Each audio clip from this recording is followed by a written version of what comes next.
இப்போ இதில் ஈனோவை கொட்டினா இந்த கேண்டில் என்ன ஆகும்? யூடியூப் வியூவர்ஸ் அனைவருக்கும் வணக்கம். ஹலோ வியூவர்ஸ், நான் நவீன். நீங்கள் பார்த்துட்ருக்கிறது டெக் டூ தமிழ். ஸோ இந்த வீடியோவில் என்ன பார்க்க போகிறோன்னு பார்த்தீங்கன்னா, ஈனோவையும் வாட்டரையும் வச்சு ஒரு சூப்பரான எக்ஸ்பெரிமெண்ட் தான் பண்ண போகிறோம். ஸோ அதனால் வீடியோ ஸ்கிப் பண்ணாமல் ஃபுல்லாக பாருங்கள்.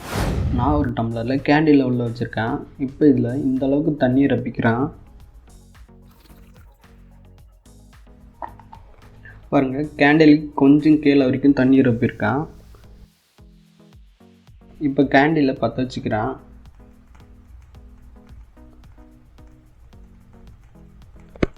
பாருங்கள், கேண்டில் நல்லாவே எரியுது. இப்போ இதில் ஈனோவை கொட்ட போகிறேன்.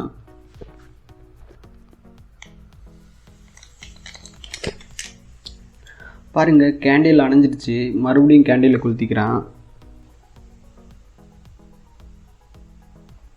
பாருங்கள், இதுவும் அணைஞ்சிடுச்சு. பாருங்கள், மறுபடியும் கேண்டிலை கொண்டு போகிறேன். பாருங்கள், அணைஞ்சிடுச்சு.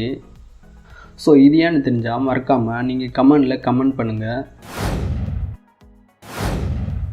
ஸோ இப்போ இது ஏன் அணைஞ்சிருச்சுன்னா, நம்ம இந்த வாட்டரில் ஈனோவை கொட்டினதுனால ஈனோவும் வாட்டரும் மிக்ஸ் ஆகி நமக்கு கார்பன் டை ஆக்சைடை வெளிப்படுத்திடுச்சு. ஸோ அதனால தான் இந்த கேண்டில் அணைஞ்சிடுச்சு. நமக்கு ஆக்சிஜன் இருந்தால் மட்டும்தான் நெருப்பு எரியும். ஸோ இந்த வீடியோ பிடிச்சிருந்தா மறக்காமல் லைக், ஷேர் அண்ட் சப்ஸ்கிரைப் பண்ணுங்கள். முக்கியமாக கமெண்ட் பண்ணுங்கள்.